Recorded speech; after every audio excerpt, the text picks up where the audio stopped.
During our divorce hearing, my wife walked in pregnant, smiling like she'd already won. She claimed it was mine, said I was trying to abandon my new family. The judge was about to speak, until I stood and said, "Your Honor, I've had a vasectomy since 2018. Her smile dropped. Her lawyer asked for a break. Now she's calling me 43 times a day. Before we start, I just want to say thank you for being here. It means the world. But take a look at this. Only 8% of people watching are subscribed. If you enjoy these stories and want to support more of them, just one click makes a huge difference." Burner account and names changed for obvious reasons.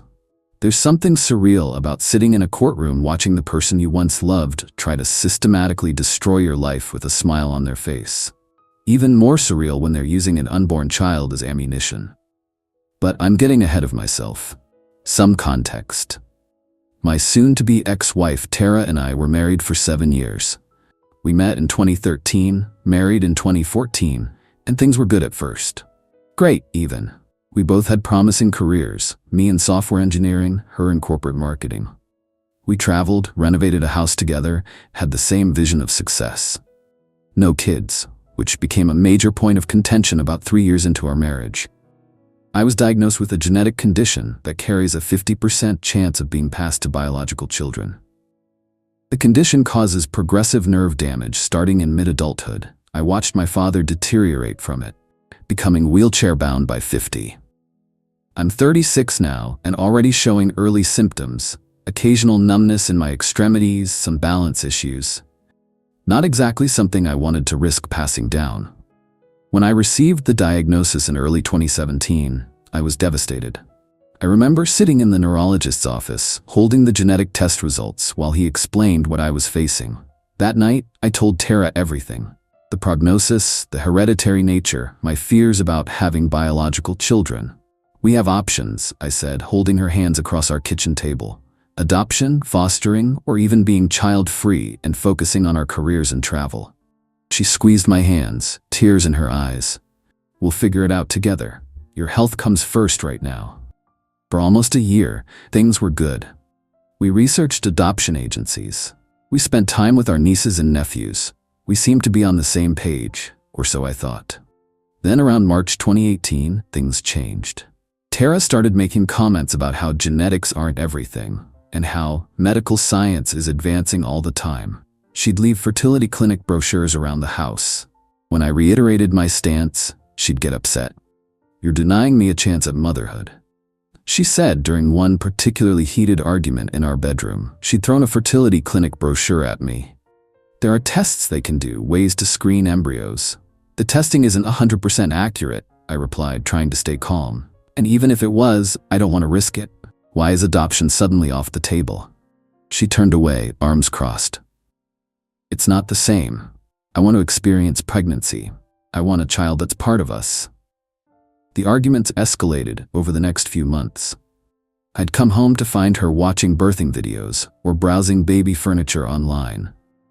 When I'd remind her of our discussions, she'd either cry or lash out. Then came the incident in July 2018 that changed everything.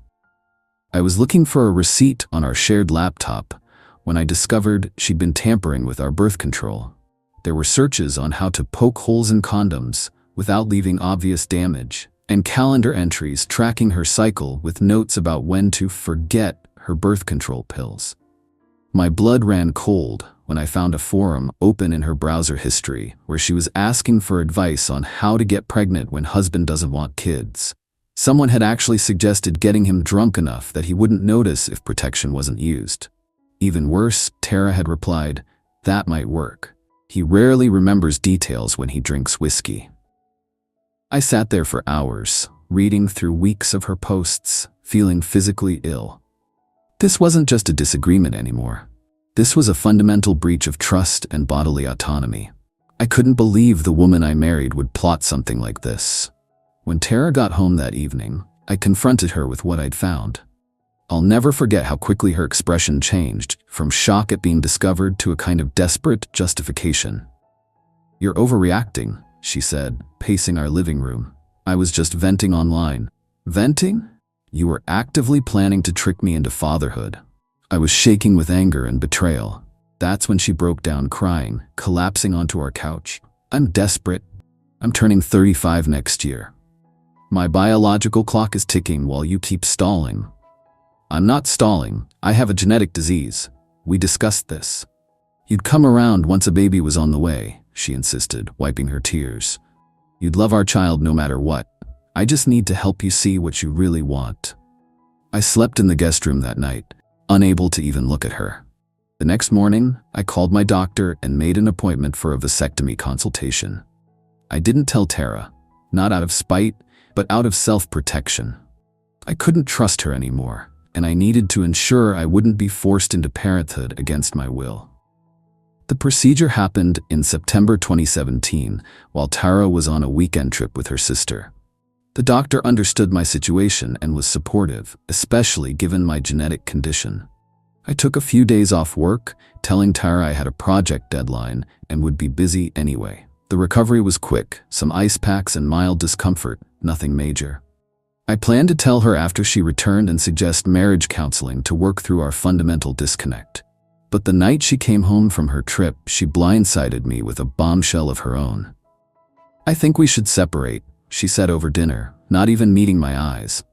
I've already talked to a divorce attorney. I was stunned. Just like that? No counseling, no trying to work through this? What's there to work through? You won't give me children, and I can't waste my fertile years on someone who won't change his mind. She said it so coldly, like she'd rehearsed it. I didn't mention the vasectomy then. It seemed pointless since we were apparently heading for divorce anyway. We spent the next few weeks discussing logistics, how to split assets, who would move out. It was civil but tense. Then, inexplicably, in November 2018, about 2 months after she'd first mentioned divorce, Tara wanted to reconcile. She showed up at the apartment I'd been renting with takeout from our favorite restaurant and tears in her eyes. I've been thinking, she said as we sat awkwardly at my tiny kitchen table. Maybe I can accept a child-free marriage if that's what it takes to save us. We built a life together, Drew. I don't want to throw that away. I was suspicious but willing to try. 7 years together isn't something you discard easily. We agreed to counseling, and I moved back into our house in December 2018. For almost 10 months, things seemed better. We went to weekly therapy. We reconnected physically and emotionally. I nearly told her about the vasectomy several times, but the right moment never materialized. As time passed, it became an increasingly difficult topic to broach, especially as things were finally improving between us. Then in September 2019, while Tara was in the shower, her phone kept buzzing with text notifications.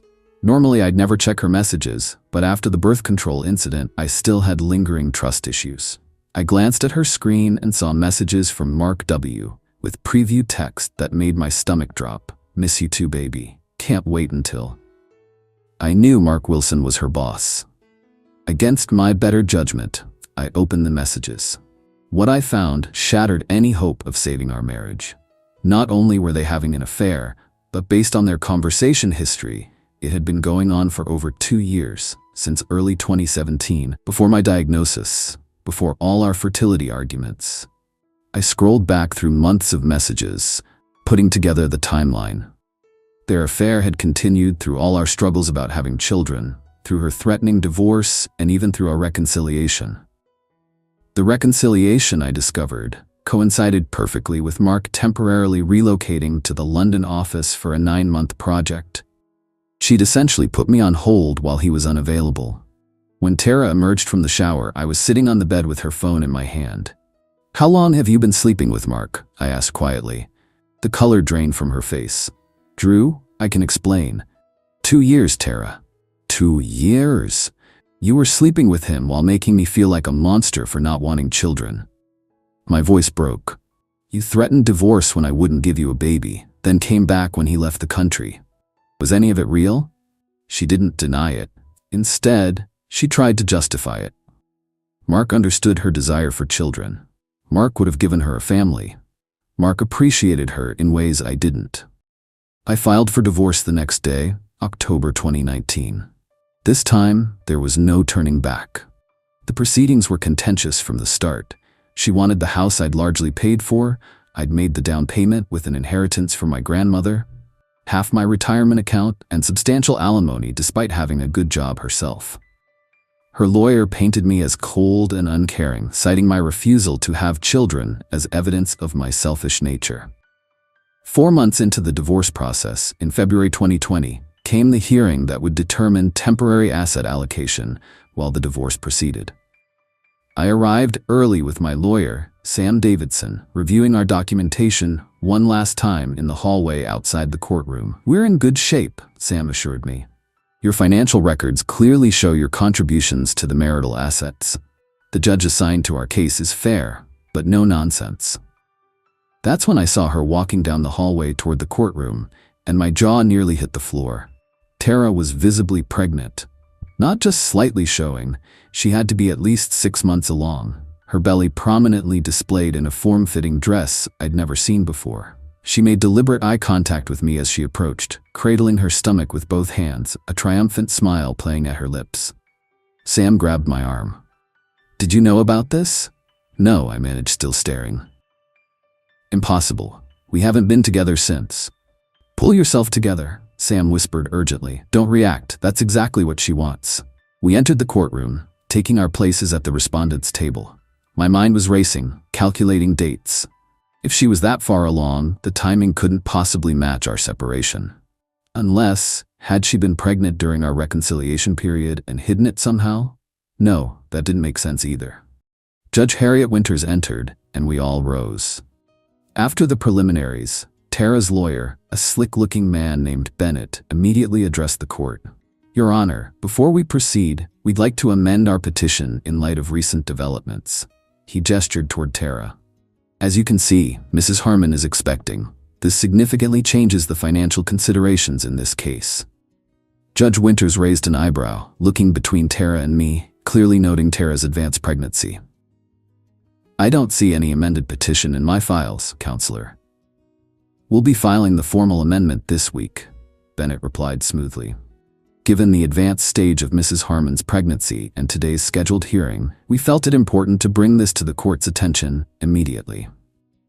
Tara placed her hand protectively over her belly, her expression angelically concerned. Bennett continued, his voice taking on an accusatory tone. "Mr. Harmon has not only been attempting to divest himself of financial responsibility to his wife, but is now attempting to abandon his responsibilities to his unborn child."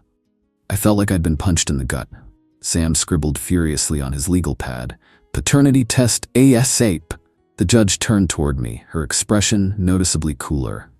"Mr. Harmon, were you aware of this pregnancy?" Before I could answer, Bennett interjected. "Your Honor, he was aware. Mrs. Harmon informed him during their last attempt at reconciliation, which we believe precipitated his abrupt filing for divorce." That was a bold-faced lie. Sam stood immediately to object, but Tara's lawyer wasn't finished.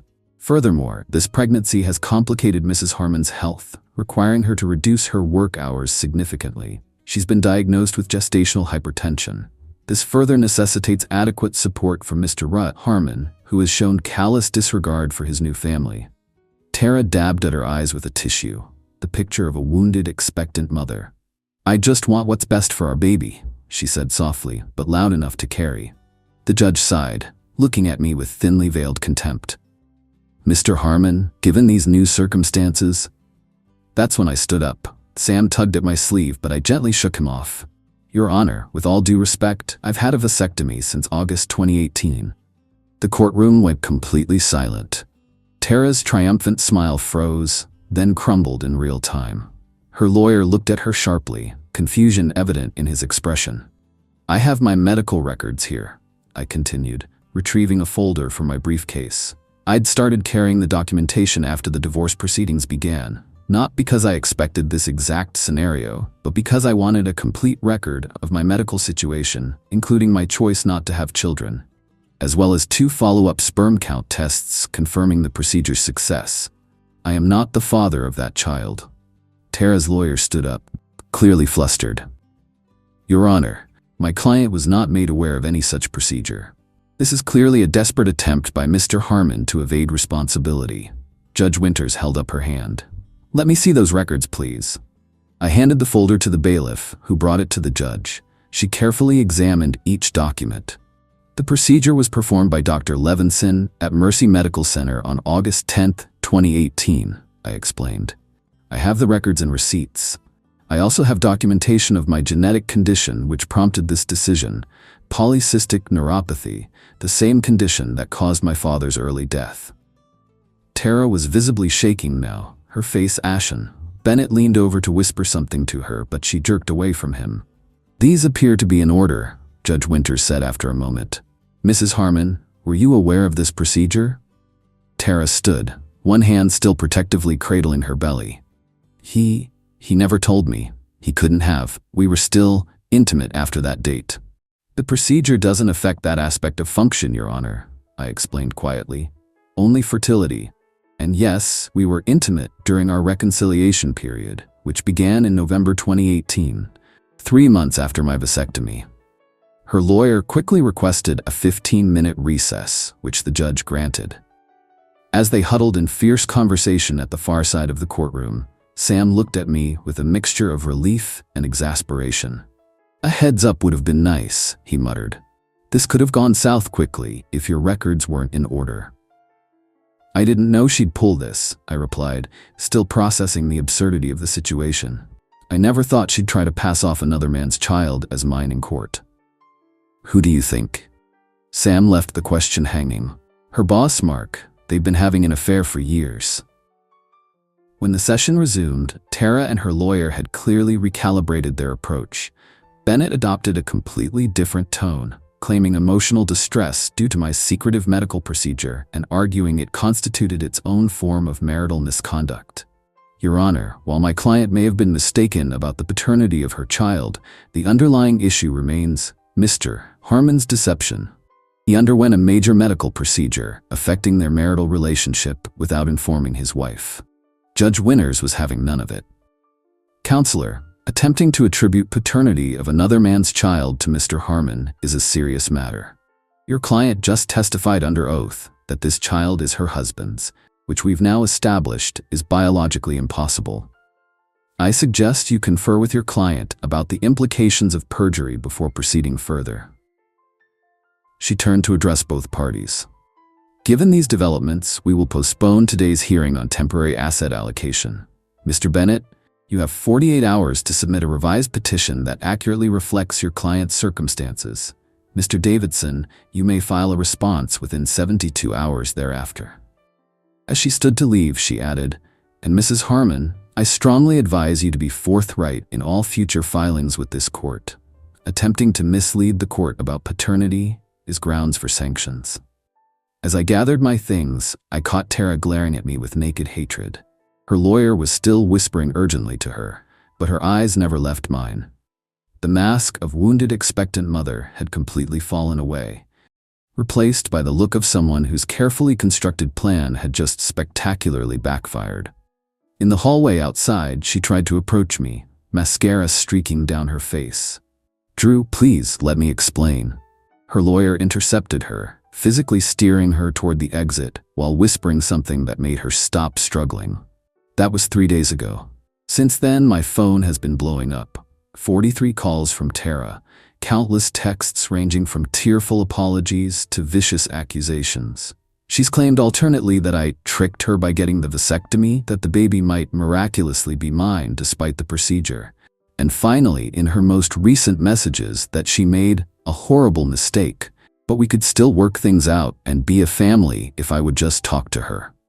Her boss, Mark, the affair partner and likely father, has apparently gone completely silent since she told him about the courtroom revelation.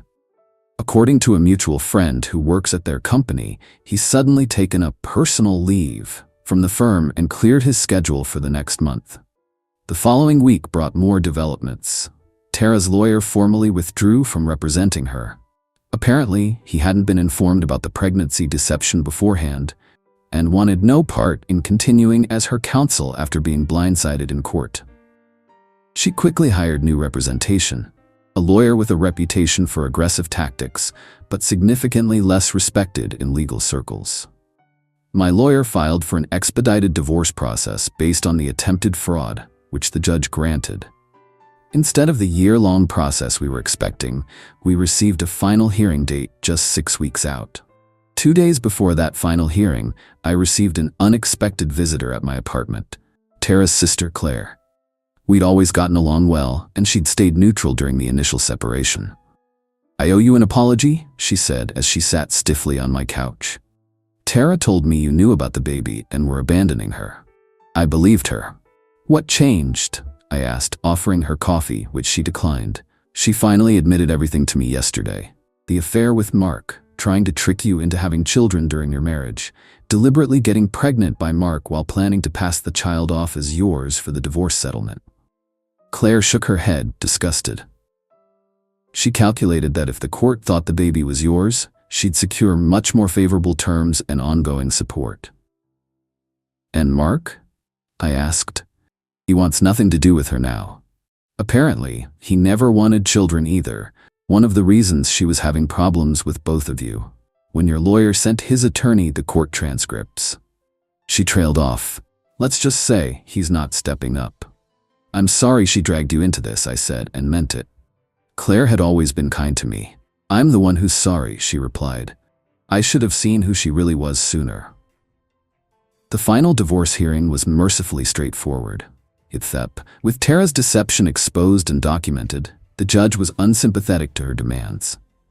She received no alimony, only her fair share of our joint assets acquired during the marriage. I kept the house, refinancing to remove her name and buying out her portion of the equity, my retirement accounts, and my grandmother's heirloom jewelry she'd tried to claim. As we left the courtroom for the last time, Tara, now heavily pregnant, attempted one final plea. "Drew, please," she said, catching my arm. "I made mistakes, terrible mistakes, but this baby needs a father." I gently removed her hand. "I'm sure Mark will come around once the paternity test confirms what everyone already knows." "He won't," she whispered. "He's relocated to the Singapore office." "Then I'm sorry for your situation, but it's not my responsibility to fix it. I wish you and your child well, Tara, but our chapter is closed. It's been 6 months since the divorce was finalized. I've heard through mutual friends that Tara gave birth to a healthy baby boy and has moved back to her hometown to live with her parents. Mark apparently provides financial support, but remains in Singapore with no plans to return. As for me, I'm focusing on my health and future. I've started treatment for my condition with a specialist who's optimistic about new therapies that might slow the progression. I've kept the house, but renovated it extensively, removing all traces of my life with Tara and making it fully accessible for when my symptoms eventually worsen. The most unexpected positive outcome has been connecting with a support group for people with my condition.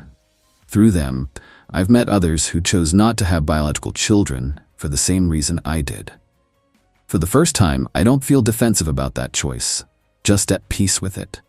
Sometimes I think about how differently things might have turned out if Tara and I had been honest with each other from the beginning, if I'd told her about the vasectomy immediately, if she'd been upfront about her unwillingness to consider alternatives to biological children, if she hadn't been carrying on an affair behind my back. But dwelling on what ifs is pointless. The most valuable lesson from this whole experience is the importance of living authentically, even when it's difficult. No more hiding, no more compromising on fundamental values, no more relationships built on deception and manipulation. My life isn't perfect. My medical prognosis remains challenging, and some days the physical symptoms are frightening. But there's an overwhelming sense of rightness to my world now, a foundation of truth that was missing during those years of marriage. Sometimes the happiest ending isn't what you initially pictured for yourself. Sometimes it's just the quiet satisfaction of standing in your truth when it matters most, even if that means standing alone.